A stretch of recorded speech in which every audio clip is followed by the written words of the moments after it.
தமிழக அரசியலிலே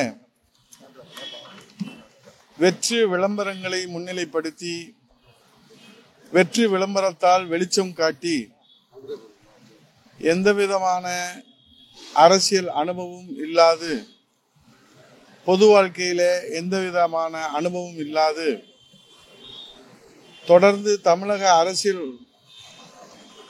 அந்த களத்திலே தன்னை முன்னிலைப்படுத்திக் கொள்ள வேண்டும் என்கிற பேராசையினாலே அவதூறுகளை அள்ளி தெளிப்பதிலே தனக்கு நிகர் தான் என்று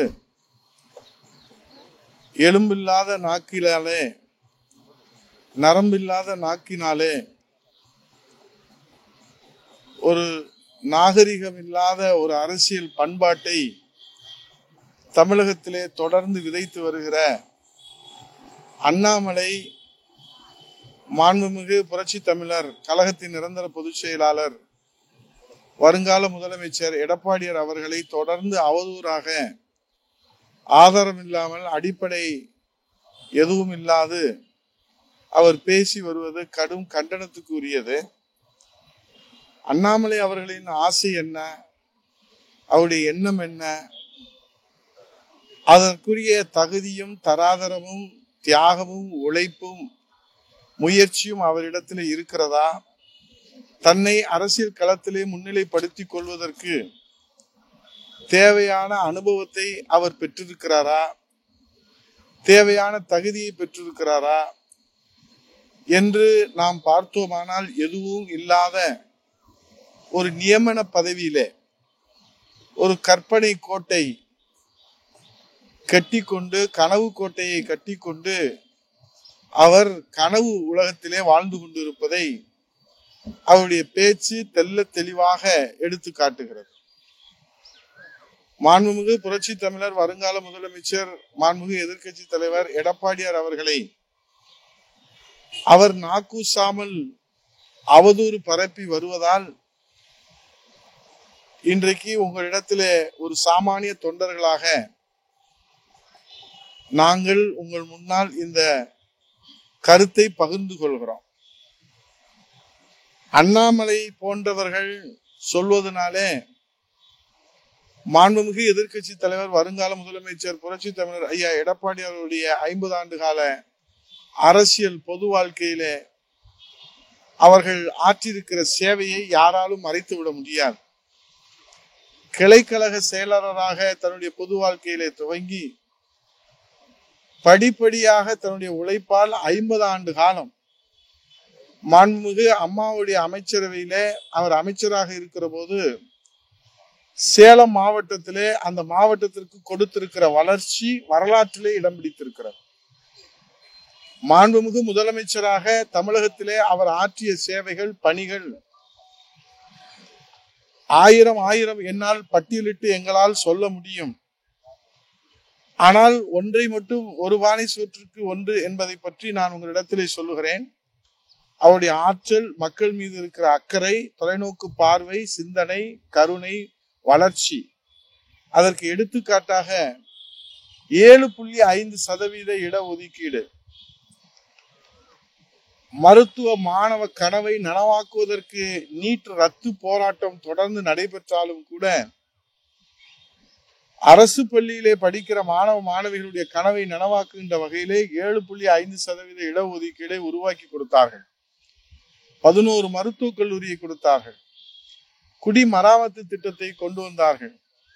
தமிழகம் முழுவதும் சாலைகள், தமிழகம் முழுவதும் பாலங்கள், தமிழகம் முழுவதும் மேம்படுத்தப்பட்ட வளர்ச்சி திட்டங்கள் என்று தமிழகத்தை வளர்ச்சி நோக்கி இந்த 4.5 ஆண்டு காலத்திலே அவர் எடுத்து சென்ற பணி, அவர் செய்த சேவைகள், பொங்கல் பரிசு தொகுப்பாக 2500 ரூபாய் 2,18,00,000 குடும்பங்களுக்கு அவர் கொண்டு போய் சேர்த்த பணிகள், கொரோனா காலத்திலே ஒரு மக்களின் பாதுகாவலராக 32 வருவாய் மாவட்டங்களுக்கும் உயிரை துச்சமென மதித்து அவர் ஆற்றிய அந்த பணிகள், தடுப்பூசி கண்டுபிடிக்காத காலத்திலே அவர் தடுப்பு நடவடிக்கைகளிலே எப்படி அக்கறை செலுத்தினார் என்பதெல்லாம் அண்ணாமலை போன்றவர்கள் உணராமல் அதை மறைக்கின்ற செயலிலே தொடர்ந்து அவர்கள் அவதூறு பரப்பி வருகின்றார்கள். இதை நாம் சிந்தித்து பார்க்கிற போது ஒன்று நமக்கு தெளிவாக தெரிகிறது. ஒரு சாமானியர் தன்னுடைய உழைப்பால், தன்னுடைய சேவையால், தன்னுடைய கருணையால் இன்றைக்கு 8 கோடி தமிழர்களுடைய இதயங்களிலே நீக்கமர நிறைந்திருக்கிறார் என்கிற அந்த அரசியல் காழ்ப்புணர்ச்சியின் வெளிப்பாடுதான், அந்த உள்நோக்கம்தான் இந்த அவதூறு கருத்துக்களினுடைய அடிப்படை என்பதை நடுநிலையாளர்கள் மக்கள் நன்றாக புரிந்திருக்கின்றார்கள். ஆகவே அண்ணாமலை அவர்களுக்கு என்ன வேண்டும்?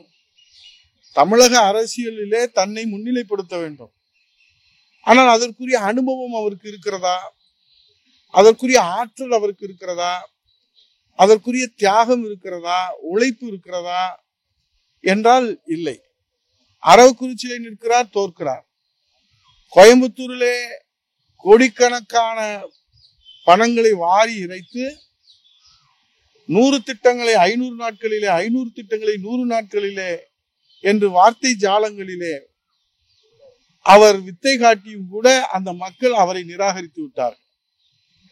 இன்றைக்கு தமிழகத்திலே பாரதிய ஜனதா கட்சி வளர்ந்திருக்கிறது என்று தொடர்ந்து அவர் சொல்லி வருகிறார்.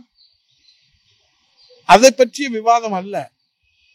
இந்த நாடாளுமன்றத்திலே, இந்த தேர்தலிலே எத்துணை தலைவர்கள், பாரதிய ஜனதா கட்சியுடைய தலைவர்கள், மாண்புமிகு பாரத பிரதமர் தொடங்கி உள்துறை அமைச்சர் அமித்ஷா அவர்கள், நட்டா அவர்கள், தொடர்ந்து 15 அமைச்சர்கள், ராஜ்நாத் சிங் அவர்கள், நிர்மலா சீதாராமன் அவர்கள், இத்தனை 15 அமைச்சர்களை களத்திலே ஒரு முறை அல்ல, 2 முறை அல்ல, தொடர்ந்து தேர்தல் தேதி அறிவிப்பதற்கு முன்பாக, தேர்தல் தேதி அறிவித்ததற்கு பின்பாக பிரச்சாரம் செய்து மாண்புமிகு பாரத பிரதமராக மோடி அவர்களை முன்னிலைப்படுத்தி இன்றைக்கு தமிழகத்திலே ஒரு இடம் கூட அவர்கள் பிடிக்கவில்லை என்று சொன்னால் அதற்கு என்ன காரணம்? அண்ணாமலை போன்ற அவசர கொடுக்கர்கள் இன்றைக்கு அவர்கள் செய்த காரியத்தினால்தான், நான் சொல்லக்கூடாது என்று நான் நினைத்தாலும் சொல்ல வேண்டிய கட்டாயத்திலே நான் இருக்கிறேன். 2014 2019 மாண்புமிகு பாரத பிரதமர் வாரணாசியிலே எத்தனை லட்சம் வாக்குகளில் வித்தியாசத்திலே வெற்றி பெற்றார்? எத்தனை லட்சம் வாக்குகள் வித்தியாசத்திலே வெற்றி பெற்றிருக்கிறார்? 5.5 லட்சம் வாக்கு வித்தியாசத்திலே வெற்றி பெற்றவர் இன்றைக்கு 1.5 லட்சம் வாக்கு வித்தியாசத்திலே 3 சுற்றுகள் அவர் பின்தங்கி அன்றைக்கு வெற்றியை இன்றைக்கு உறுதிப்படுத்தி இருக்கிறார்கள் என்று சொன்னால், 2019 அவர்கள் 300 இடங்களுக்கு மேலே உறுதி செய்யப்பட்டவர்கள் இன்றைக்கு மெஜாரிட்டிக்கு தேவையான 272 கூட தொட முடியாமல் கூட்டணி கட்சிகளுடைய தயவோடு இன்றைக்கு ஆட்சியிலே தொடர்கிறார் என்று சொன்னால், அண்ணாமலை போன்ற தகுதி இல்லாத, அனுபவம் இல்லாத, அரைவேக்காட்டுத்தனமான இன்றைக்கு பேராசையினாலே அவர்கள் எடுத்து வைக்கிற அவதூறு பிரச்சாரங்களால்தான் இந்த பாரதிய ஜனதா கட்சிக்கு பின்னடைவு ஏற்பட்டிருப்பதாக தமிழ்நாட்டு மக்கள் மட்டுமல்ல, இந்திய நாட்டு மக்கள் தீர்ப்பு வழங்கி இருக்கின்றார். அண்ணா திராவிட முன்னேற்ற கழகம் இந்த நாடாளுமன்றத்தை எப்படி எதிர்கொண்டது என்பதை நீங்கள் பார்த்தீர்களானால், தமிழகத்தினுடைய உரிமையை காக்க வேண்டும். தமிழகத்தினுடைய உரிமை மறுக்கப்படுகிற போது அதற்காக குரல் கொடுக்க வேண்டும். புதிய திட்டங்களை கொண்டு வர வேண்டும். சுதந்திரமாக நாடாளுமன்றத்திலே வெற்றி பெற்றால் அண்ணா திராவிட முன்னேற்ற கழகத்துடைய நாடாளுமன்ற உறுப்பினர்கள் தமிழக உரிமைக்காக, மறுக்கப்படுகிற தமிழக உரிமை பெறுவதற்காக சுதந்திரமாக, அழுத்தம் இல்லாமல், குறுக்கீடு இல்லாமல், தடைகள் இல்லாமல் நாடாளுமன்றத்திலே தமிழகத்தினுடைய உரிமை குரலாக கருத்துக்களை எடுத்து வைக்க வேண்டும் என்கிற அடிப்படையில மாண்புமிகு எதிர்க்கட்சி தலைவர், முன்னாள் முதலமைச்சர், புரட்சி தமிழர், வருங்கால முதலமைச்சர் எடப்பாடியாரை முன்னிலைப்படுத்தி மட்டும்தான் இந்த வாக்கு சதவீதத்தை பெற்றிருக்கிறோம். என்ன வாக்கு சதவீதம்? 2019 பாரதிய ஜனதா கட்சியோடு கூட்டணி அமைத்து நாங்கள் பெற்ற வாக்குகளை விட 1% வாக்குகள், அதாவது கூட்டணியோடு சேர்ந்து 19.39%. இப்போது கூட்டணி இல்லாமல் இந்த தேர்தலிலே எடப்பாடியார் அவர்களை முன்னிலைப்படுத்தி 40 நாடாளுமன்றத்திலும் சுற்றுப்பயணம் மேற்கொண்டு 20.46%. ஆக அண்ணாமலை பெற்றிருக்கிற வாக்குகள், பாரதிய ஜனதா கட்சி பெற்றிருக்கிற வாக்குகள் பாரத பிரதமரை முன்னிலைப்படுத்தி 15 மத்திய அமைச்சர்கள், மாண்புமிகு அமைச்சர்கள் வந்து சுற்றுப்பயணம் மேற்கொண்டு அவர்கள் பெற்றிருக்கிற வாக்கு தற்போது குறைந்திருக்கிறது. அண்ணாமலை முன்னிலைப்படுத்தி வாக்குகள் வாங்கவில்லை. அண்ணாமலைக்காக யாரும் ஒரு வாக்குகள் கூட போட்டதாக நமக்கு தெரியவில்லை. பாரத பிரதமரை முன்னிலைப்படுத்தி 15 மத்திய அமைச்சர்கள் தொடர்ந்து பிரச்சாரம் மேற்கொண்டுதான் எத்தனை கூட்டணிகள், பாட்டாளி மக்கள் கட்சி கூட்டணி, அதே போன்று அவர்கள் இருக்கிற SRM கல்லூரி குழுமத்தை சேர்ந்த அவர் கூட்டணியிலே இருக்கிறார். அதே போன்று அவர்களுடைய கட்சியிலே சரத்குமார் கூட்டணியிலே இருக்கிறார், டிடிவி கூட்டணியில இருக்கிறார், OPS கூட்டணியில இருக்கிறார், ஜான் பாண்டியன் அவர் கூட்டணியில் இருக்கிறார், பாட்டாளி மக்கள் கட்சி அவருடைய கூட்டணியில இருக்கிறது. இத்தனை கூட்டணிகள் வைத்துக் கொண்டு பாரத பிரதமராக அவர்கள் முன்னிலைப்படுத்தி இந்த பெற்ற வாக்குகளிலும் கடந்த தேர்தலை விட இப்போது குறைந்து இருக்கிறது. இது யதார்த்தம், அது அவருக்கும் தெரியும். அதை மறைப்பதற்காக, ஆகவே அண்ணாமலை அவர்கள் கட்டுகிற கனவு கோட்டை என்பது டெல்லி தலைமை ஒரு உத்தரவிலே அவர்கள் மாற்றத்தை உத்தரவு போட்டார்கள் என்று சொன்னால் இந்த கனவு கோட்டை தகர்ந்து போகும். இப்போது அவர் என்ன செய்கிறார்? பாரதிய ஜனதா கட்சியில அவரை பார்த்து வருகிற கட்சிக்காரர்களை முன்னிலைப்படுத்துகிறார். அவர்கள் கிரிமினல் பின்புலத்தோடு வருகிறவர்களை முன்னிலைப்படுத்துகிறார். எத்தனை பேர் கைது செய்யப்பட்டு வழக்கு பதிவுப்பட்டு அந்த கிரிமினல் பின்புலத்தில் இருக்கிறவர்கள். இந்த பாரதிய ஜனதா கட்சி தமிழகத்திலே காலூன்ற வேண்டும் என்று உழைத்த உத்தமர்களை, உழைத்த மூத்தவர்களை, முன்னவர்களை, அனுபவசாலிகளை அவர் திட்டமிட்டு புறந்தள்ளுகிறார் என்ற அந்த குரல் தொடர்ந்து அங்கே ஒலித்துக் கொண்டே இருக்கிறது. அவர்களை எந்த இடத்திலும் அவர் முன்னிலைப்படுத்துவதே கிடையாது. அவர்களை தள்ளி வைத்துவிட்டு இவரை முகத்தை பார்த்து வந்தவர்கள் என்று சொல்லுகிறவர்களை மட்டும், அவர்கள் எந்த விதமான கிரிமினல் பின்புலத்தில் இருந்தாலும் அவர்களை முன்னிலைப்படுத்துகிற காரணத்தினாலே, இது போன்ற தலைவர்கள் காரணத்தினால்தான் 5 லட்சம் வாக்கு வித்தியாசத்திலே வெற்றி பெற்ற மாண்புமிகு பிரதமர் அவர்கள் இன்றைக்கு 1.5 லட்சம் வாக்குகளிலே 3-4 சுற்று பின்னடைவை சந்தித்து வர வேண்டி இன்றைக்கு 272 மெஜாரிட்டியை பிடிக்க முடியாமல் 240 அந்த இடங்களிலே அவர்களுடைய வெற்றி சுருக்கப்பட்டிருக்கிறது. இதுதான் யதார்த்தமான உண்மை. ஆகவே இன்றைக்கு கிராமத்திலே சொல்வார்கள், முதலீடு போடாமல் லாபம் எதிர்பார்ப்பவர்களுக்கு ஏமாற்றமே மிச்சமாக இருக்கும் என்று கிராமத்திலே சொல்வார்கள். அப்படிப்பட்ட ஒரு சூழ்நிலை தான் அண்ணாமலை அவர்கள் எந்த விதமான முதலீடுகளும் அவருடைய சேவையை, அவருடைய தியாகத்தை, அவருடைய உழைப்பை, அவருடைய அனுபவத்தை, அவருடைய அறிவாற்றலை முதலீடு செய்யாமல் அறுவடை செய்ய வேண்டும் என்று நினைப்பதால் அவருக்கு இப்போதும் ஏமாற்றம், இனி எப்போதும் ஏமாற்றம். அண்ணா திராவிட முன்னேற்ற கழகத்தை பற்றி அவருக்கு ஏன் அக்கறை? ஏன் அண்ணா திராவிட முன்னேற்றத்தை இந்த பாடாக படுத்துகிறார்? அவர் சொல்றது செய்தது ஒன்றா இரண்டா? புரட்சி தலைவர் மன்னாதி மன்னன் மக்கள் திலகம் அவர்களால் உருவாக்கப்பட்ட 17/10/1972 உருவாக்கப்பட்ட இந்த இயக்கத்தை அண்ணாவின் திருவுருவத்திலே, உலகத்திலே எந்த தலைவருடைய திருவுருவத்திலே கொடிகளே கிடையாது. அண்ணாவுடைய திருவுருவத்திலே இருக்கிற அந்த கொடியிலே அண்ணாயிசம் கொள்கையாக கொண்ட அண்ணா அவர்களை பற்றி அவதூறாக பேசுகிறார்.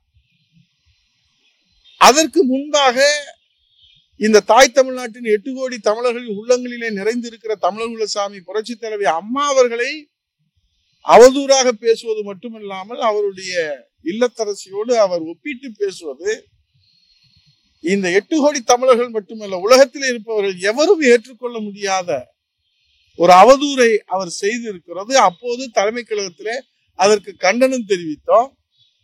அப்புறமும் அவர் பொறுத்து கொள்ளாமல் அதை மாற்றாமல் தொடர்ந்து அவதூறுகளை, நாங்கள் எல்லாம் தெய்வமாக வணங்குகிற அம்மா அவர்களை அவதூறாக பேசினால் எந்த தொண்டன் அவர்களோடு பயணிப்பதற்கு அனுமதிப்பார்?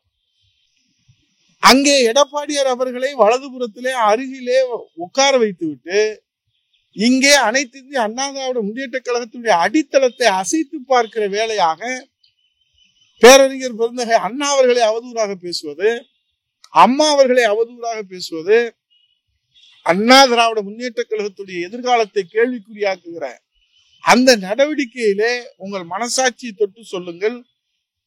நீங்கள் தொடர்ந்து ஈடுபட்டீர்களா இல்லையா? அங்க எடப்பாடியார் அவருக்கு மரியாதை எதிர்பார்க்கவில்லை, அவருக்கு அங்கீகாரம் எதிர்பார்த்து அவர் டெல்லி செல்லவில்லை. இந்த தாய் தமிழ்நாட்டு மக்களுக்கு அங்கீகாரம் வேண்டும், அவர்கள் உரிமை காக்கப்பட வேண்டும், அவர்கள் உரிமை மறுக்கப்படக்கூடாது, புதிய திட்டங்கள் கொண்டு வர வேண்டும். இவ்வளவு வாய் சவுடால் பேசுகிற அண்ணாமலை மத்திய அரசிலிருந்து எந்த திட்டங்களை பெற்று தந்திருக்கிறார் தமிழகத்திற்கு?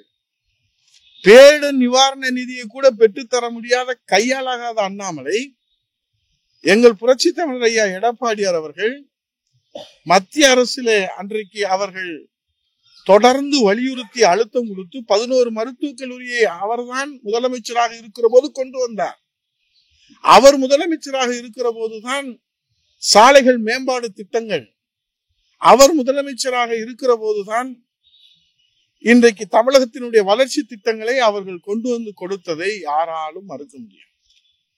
உங்களால் நடந்தாய் வாழி காவேரி மத்திய அரசு திட்டம், புரட்சி தமிழர் ஐயா எடப்பாடியார் முதலமைச்சராக இருக்கிற போது அதற்கு ஒப்புதல் பெற்றிருந்தார்கள். காவேரி குண்டாறு வைகை தென் தமிழ்நாட்டிலே இன்றைக்கு தண்ணீர் பற்றாக்குறை வறட்சியை போக்குகிற திட்டம், அதை புரட்சி தமிழர் ஐயா எடப்பாடியார் அவர்கள் அறிவித்து அடிக்கல் நாட்டினார்கள். இன்று வரை அது மாநில அரசுடைய திட்டங்களாக கொண்டு வந்து, ஏன் மெட்ரோ திட்டம், இவ்வளவு வாய் பேசுகிற அண்ணாமலை மெட்ரோ திட்டத்திற்கு 2ஆம் கட்டத்திற்கு நிதி வரவில்லை என்று இன்றைக்கு திமுக அரசில் இருந்து தொடர்ந்து சொல்லுகிறார்கள். வாய் சவுடால் பேசுகிற அண்ணாமலை தமிழ்நாட்டு மக்களுக்காக மெட்ரோ ரயில் திட்டத்திற்காக நிதி பெற்று தந்திருக்கிறாரா? பேரிடர் நிவாரண நிதியை பெற்று தந்திருக்கிறாரா? இப்போது சென்னையிலே தூத்துக்குடியிலே கடந்த ஆண்டு பெய்த மழைக்கு நிவாரணத்தை இவர் பெற்று தந்திருக்கிறாரா? குரல் கொடுத்திருக்கிறாரா? அழுத்தம் கொடுத்திருக்கிறாரா? எதையும் செய்யாமல் வாயிலே வாய் சவுடால் பேசுவதனாலே தமிழ்நாட்டு மக்களுக்கு என்ன நன்மைகள் ஏற்பட்டு விட போகிறது? நீங்கள் எடப்பாடியாரே, எங்கள் நிரந்தர பொதுச் செயலாளரை, வருங்கால முதலமைச்சரை வலதுபுறத்திலே உட்கார வைத்து எங்கள் தமிழ்நாட்டுக்கு, தமிழ்நாட்டு மக்களுக்கு, தமிழ்நாட்டு உரிமைக்கு நீங்கள் அங்கீகாரம் கொடுத்திருக்கிறீர்கள் என்று நினைத்தார் எங்கள் பொதுச் செயலாளர். ஆனால் நடந்தது என்ன? காவேரியில அங்கே மேகதாது அணை கட்டுகிறேன் என்ற வாய் திறக்க மறுக்கிறீர்கள். முல்லை பெரியாரிலே அங்கே அணை கட்டுகிறோம் என்று சொல்லுகிறார் முதல்வர், வாய் திறக்க மறுக்கிறது மத்திய அரசு. பாலாற்றிலே அணை கட்டுவோம் என்று சொல்கிறார், வாய் திறக்க மறுக்கிறது மத்திய அரசு. எங்களுக்கு உரிய காவிரி நீரை பெற்றுத்தாருங்கள் என்று இந்த விவசாயிகள் போராடுகிற போது அதற்கு வாய் திறக்க மறுக்கிறது மத்திய அரசு. தொடர்ந்து அண்ணாமலை அவர்களுடைய பேராசையினாலே இன்றைக்கு இருப்பது என்ன? ஒரு சாமானியர் 8 கோடி தமிழர்களுடைய இதயங்களிலே தன்னுடைய உழைப்பாலே நிறைந்திருக்கிறார், அவருடைய உள்ளங்களிலே இதயங்களிலே நிறைந்திருக்கிறார். அது இன்றைக்கு பல பேருடைய அரசியல் எதிர்காலத்தை கேள்விக்குறியாக்கி இருக்கிறது. இது போன்ற அரைவேக்காடுகளுக்கு அரசியல் எதிர்காலம் என்பது கேள்விக்குறியாயிருக்கிறது. ஆகவேதான் தமிழ்நாட்டு மக்களின் எதிர்காலத்திற்காக தன்னை அர்ப்பணித்து சேவையை நோக்கமாக கொண்டு உழைத்து வருகிற மாண்புமிகு எதிர்க்கட்சி தலைவர், வருங்கால முதலமைச்சர் எடப்பாடியார் அவர்கள் பல பேர்களுடைய அரசியல் எதிர்காலத்தை கேள்விக்குறியாக்கி இருக்கிறதால் தான் கிராமத்திலே உங்களுக்கு சொல்வார்கள், காய்த்த மரம் தான் கல்லடிப்படும் என்று. இன்றைக்கு எடப்பாடியார் மக்கள் மத்தியிலே செல்வாக்கோடு இருக்கிற காரணத்தால் தான் இப்படி சுற்று சுழன்று நீங்கள் அவரை தாக்குகிற, வார்த்தையால் தாக்குகிற, அவதூறால் தாக்குகிற, பழி சுமத்துகிற இன்னும் எத்தனையோ நீங்கள் சூழ்ச்சிகளை திட்டமிட்டு கொண்டிருப்பதும் எங்களுக்கு தொண்டர்களாகி எங்களுக்கு நன்றாக தெரியும். உங்கள் எண்ணம் என்று தெரியும், உங்கள் ஆசை என்னவென்று தெரியும், உங்கள் பேராசை என்னவென்று தெரியும். அண்ணா திராவிட முன்னேற்ற கழகத்தை தமிழக அரசியல் வரலாற்றிலே, தமிழக அரசியல் களத்திலே பின்னடைவை ஏற்படுத்த வேண்டும் என்று நீங்கள் தொடர்ந்து முயற்சி செய்கிற காரணத்தினாலே நீங்கள் சுற்றி சுற்றி சுற்றி சுற்றி சுற்றி சுற்றி சூழ்ச்சியை நீங்கள் வலை விரித்து பின்னிக் கொண்டு இருக்கிறீர்கள். அந்த வலையிலே, சூழ்ச்சியிலே, சூதிலே உண்மையான விசுவாச தொண்டன், அம்மாவின் விசுவாச தொண்டன், புரட்சி தலைவரின் விசுவாச தொண்டன், எடப்பாடியார் தலைமையேற்று வழிநடக்கிற தொண்டர்கள் ஒரு நாளும் ஒரு பொழுதும் நீங்கள் விதிக்கிற வலையிலே, நீங்கள் காட்டுகிற மாயையிலே, ஆசை மாயையிலே சிக்க மாட்டார்கள். இந்த அண்ணா திராவிட முன்னேற்ற கழகத்தை தமிழ்நாட்டு மக்கள் ஒரு நாளும் கைவிட மாட்டார்கள். அதான் அந்த அவதூறு தான், அதுதான் அவருக்கு வந்து வைத்திருச்சல்.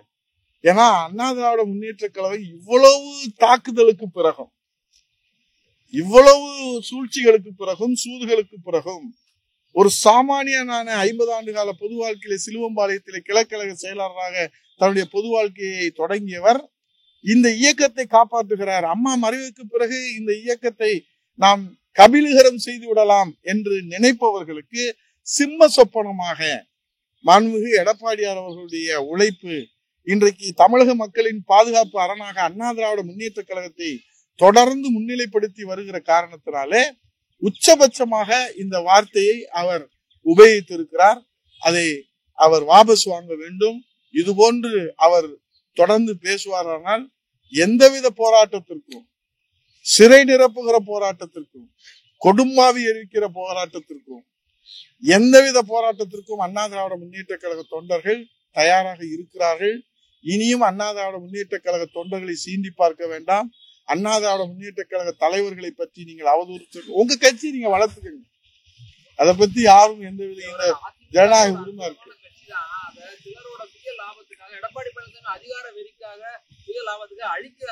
உங்களுக்கு ஏன் கவலை? உங்களுக்கு ஏன் அந்த கவலை? நீங்க பாரதிய ஜனதா கட்சியினுடைய உறுப்பினரா, அண்ணா திராவிட முன்னேற்ற கழகத்துடைய உறுப்பினரா? அண்ணா திராவிட முன்னேற்ற கழகத்தை பற்றி அண்ணா திராவிட முன்னேற்ற கழகத்தினுடைய தொண்டர்கள் பார்த்துக் கொள்வார்கள், தமிழ்நாட்டு மக்கள் பார்த்துக் கொள்வார்கள். யார் கட்சிக்காக பாதுகாப்பதற்காக, வளர்ப்பதற்காக, இதை பொக்கிஷமாக போற்றி பாதுகாப்பதற்காக உழைக்கிறார்கள் என்பது 8 கோடி தமிழர்களுக்கு மத்தியிலே இருக்கிற 2 கோடி தொண்டர்களுக்கு நன்றாக தெரியும். நீங்க அதை பற்றி அனுதாபப்பட தேவையில்லை. உங்கள் அனுதாபம் அண்ணா திராவிட முன்னேற்ற கழக தொண்டர்களுக்கு தேவையில்லை. ஆடு நனைகிறது என்று ஓனாய் அழ தேவையில்லை. அந்த அனுதாபத்தை யாரும் எதிர்பார்க்கவும் இல்லை. ஆனால் நீங்கள் எந்த சூழ்ச்சி வலை பின்னுகிறீர்கள்? யாருக்கு ஆசை காட்டுகிறீர்கள்? யார் யார் உங்க ஆசை வலையிலே விழுந்திருக்கிறார்கள்? யார் யாரை ஆசை வலையிலே நீங்கள் விழுவதற்கு முயற்சி செய்து கொண்டிருக்கிறீர்கள்? வீடு தேடி சந்திக்கிறீர்கள்.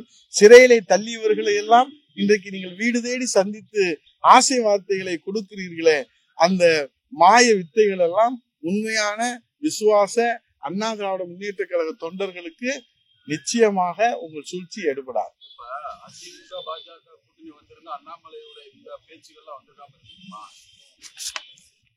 கூட்டணி என்பதை பற்றி பொதுச் செயலாளர் தானாக ஒரு முடிவு எடுக்கவில்லை. மாவட்ட செயலாளர்கள் தலைமைகள் நிர்வாகிகள் விவாதம் பண்றாங்க.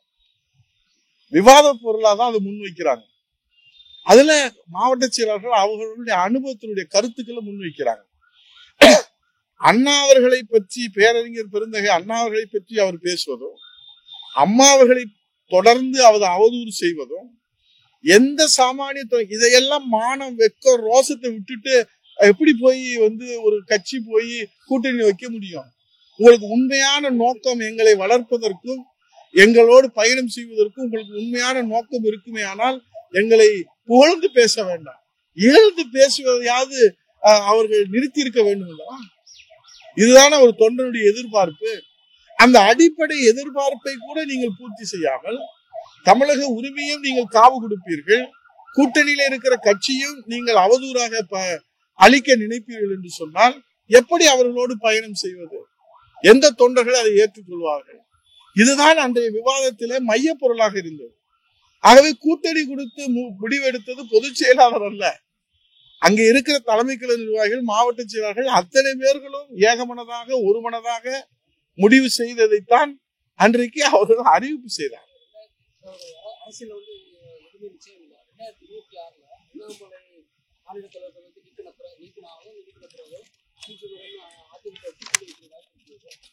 இப்ப 2014 அவங்க ஒரு கூட்டணி வைக்கிறாங்க. எந்தெந்த கட்சி இருந்துச்சுன்னு உங்களுக்கு தெரியும். பாரதிய ஜனதா கட்சியுடைய தலைமையில பாட்டாளி மக்கள் கட்சி, தேமுதிக, கொங்கு நாடு மக்கள் கட்சி, அதே போல இன்னும் பல கட்சிகள் எல்லாம் அதுல இருந்தாங்க. அப்ப அவங்க என்ன வாக்கு சதவீதம் பெற்றாங்க? 2019 அண்ணா திராவிட முன்னேற்ற கழகத்துடைய தலைமையில பாரதிய ஜனதா கட்சி, பாட்டாளி மக்கள் கட்சி என்று பல கட்சிகள் நம்ம களத்தில் நிறுத்தணும். இப்ப நாங்க அதெல்லாம் விட்டுட்டு இப்ப வெளியே வரும்போது 1% எங்களுக்கு கூடியிருக்கிறது என்று சொன்னால் அது எதை காட்டுகிறது? அதை ஆராய்ந்து ஆய்வு செய்துதான் பொதுச் செயலாளர் எந்த முடிவாக இருந்தாலும் ஜனநாயக முறையிலே கருத்துக்களை கேட்டுத்தான் அவர் முடிவு செய்வாரே தவிர இது ஒற்றை வார்த்தையிலே சொல்லக்கூடிய பதிலாக இருக்காது.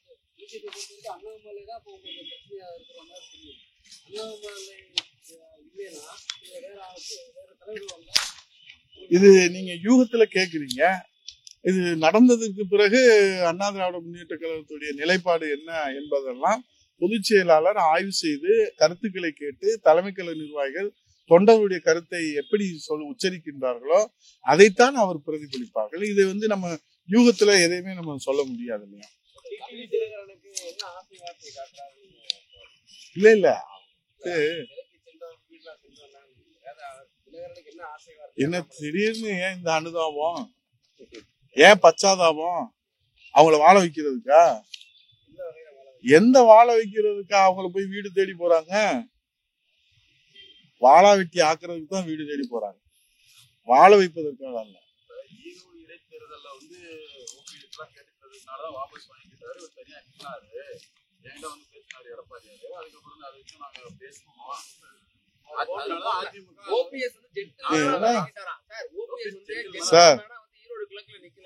சார் நீங்க பத்திரிக்கையாளர், விவரம் தெரிஞ்ச பத்திரிக்கையாளர்.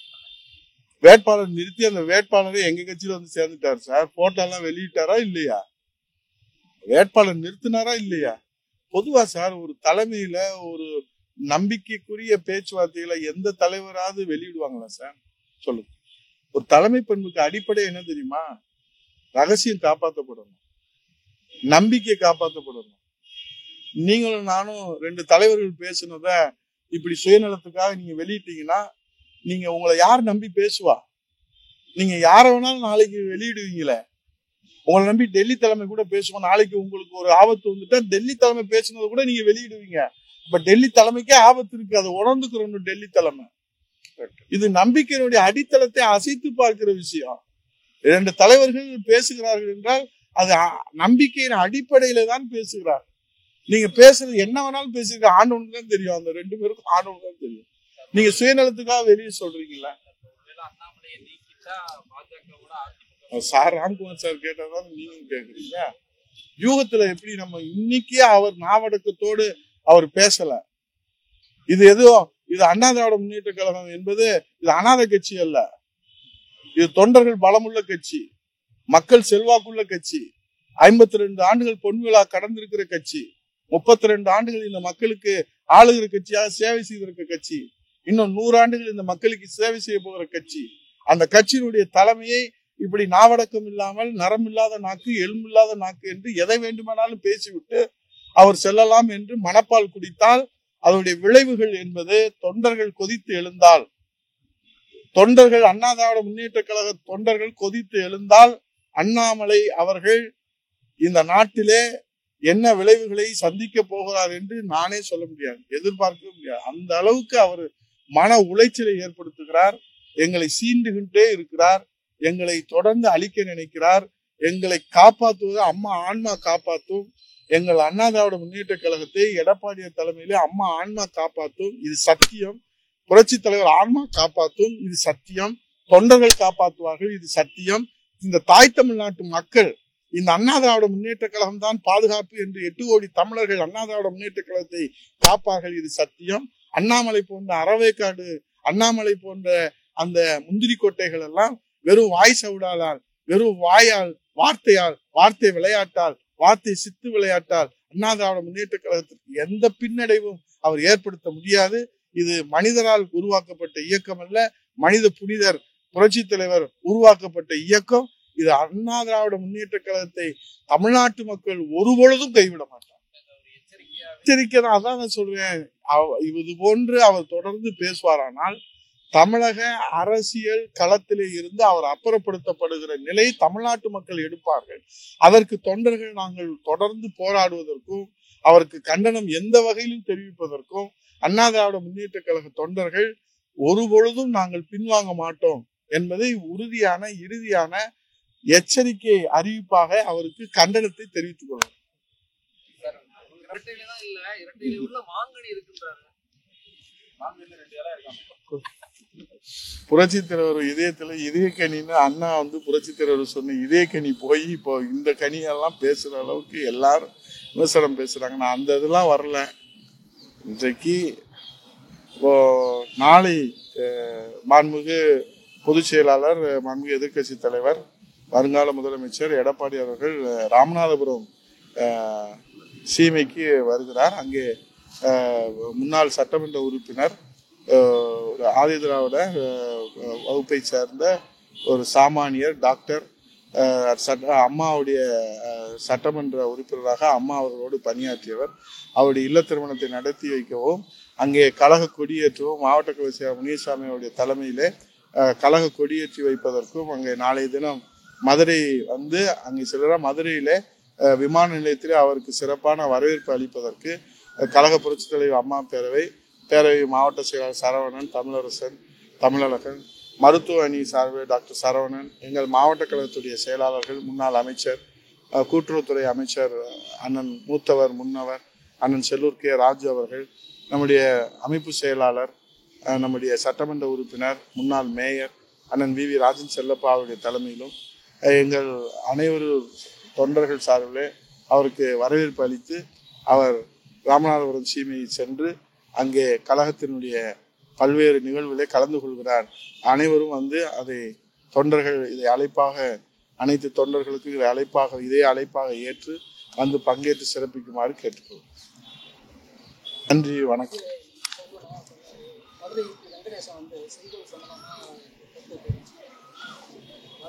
ஆன்மீக பூமி, மன்னர்கள் ஆண்டது, செங்கோலுக்கு தொடர்புடையது. ஏன்னா வருஷம் மீனாட்சி அப்படிப்பட்ட சூழ்நிலை செங்கோல் தொடர்பாக அவர் தெரிவித்த கருத்து இல்லை, அவர் சொன்னதுக்கும் அப்புறம் விளக்கம் வந்ததுக்கும் நீங்களே பத்திரிகையில 2 பக்கத்துக்கு போட்டீங்க.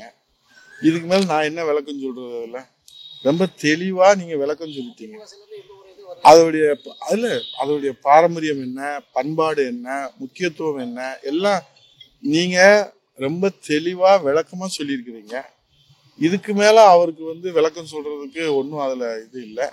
அவர் சொன்னதுக்கும் இவர் சொன்னதுக்கும் விளக்கத்தை ரொம்ப பிரசுரம் பண்ணியிருக்கீங்க. அதுக்கு மேல ஒரு விளக்கம் சொல்லணுன்றது எங்களுக்கு இல்லை.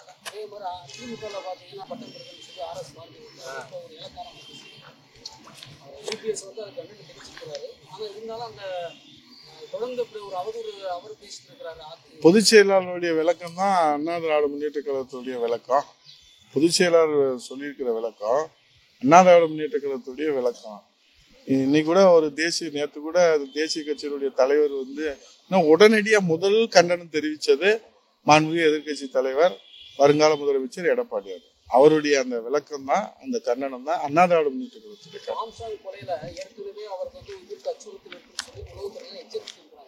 அப்படி இருந்து போலீஸ் நஷ்டத்தினாலதான் இந்த மாதிரி சொல்ல நடந்திருக்குன்னு சொல்லி சொல்றாங்க. ஏற்கனவே தமிழ்நாட்டில் சட்ட ஒழுங்கு சரியில்லை தொடர்ந்து வலுவுற்று விசாரணை நடந்திருக்கு. உள்துறை மானிய கோரிக்கையில இந்த தடவை எங்களை வந்து தூக்கி வெளியே போட்டாங்க. எங்களை வந்து கலந்து கொள்ளக்கூடாதுன்னு தண்டனை கொடுத்துட்டாங்க. ஆனா கடந்த ஆண்டு உள்துறை மானிய கோரிக்கையில 2.5 மணி நேரம் சட்ட ஒழுங்கு பிரச்சனை பற்றி எதிர்கட்சி தலைவர், பிரதான எதிர்கட்சி ஆதாரத்தோடு எடுத்து சொன்னார். அன்றைக்கு எதிர்கட்சி தலைவர் முன்வைத்த அந்த இதெல்லாம் அவர் கவனத்துல முதலமைச்சர் எடுத்திருந்தாருன்னா இன்னைக்கு சாமானிய மக்களுக்கு உள்ள பாதுகாப்பு குறைபாடு மட்டுமல்ல, ஒரு கட்சியினுடைய தேசிய கட்சியினுடைய தலைவர் வேட்பாளராக களத்தில் நின்றுக்கிறாரு, அவருடைய உயிருக்கே இன்னைக்கு பாதுகாப்பு இல்லைன்னா சாமானிய மக்களுக்கு என்ன பாதுகாப்பு இருக்குன்றதுதான் நேற்று எங்க பொதுச் செயலாளர் அண்ணா திராவிட முன்னேற்ற கழகத்தின் சார்பிலே அந்த கண்டனத்தை தெரிவித்திருக்கிறார்கள். இது மிகப்பெரிய அச்சத்தை ஏற்படுத்தி இருக்கிறது. ஒரு கொலை நடந்துகிற ஒரு நிகழ்வாக இதயமே சுக்குநூறாக. ஏன்னா இங்கே பார்த்தா திருநெல்வேலியில ஒரு கொலை, அவங்க ஒரு தேசிய கட்சி, இங்கே ஒரு கொலை, தலைநகர் சென்னையில, அதுவும் முதலமைச்சருடைய தொகுதியில. அப்படி இதெல்லாம் நம்ம பார்க்கிற போது தமிழ்நாடு எங்க போகுது? கள்ளக்குறிச்சியில இருக்கிறதே ஒரு சுடுகாடா, தமிழ்நாடு சுடுகாடா மாறிக்கொண்டு இருப்பதை நாம் கண்கூடாகவே நம் கண்முன்னாலே காண்கிறோமே என்ற வேதனையின் உச்சத்திலே தான் தமிழ்நாட்டு மக்கள் இருக்கிறார். நன்றி, வணக்கம்.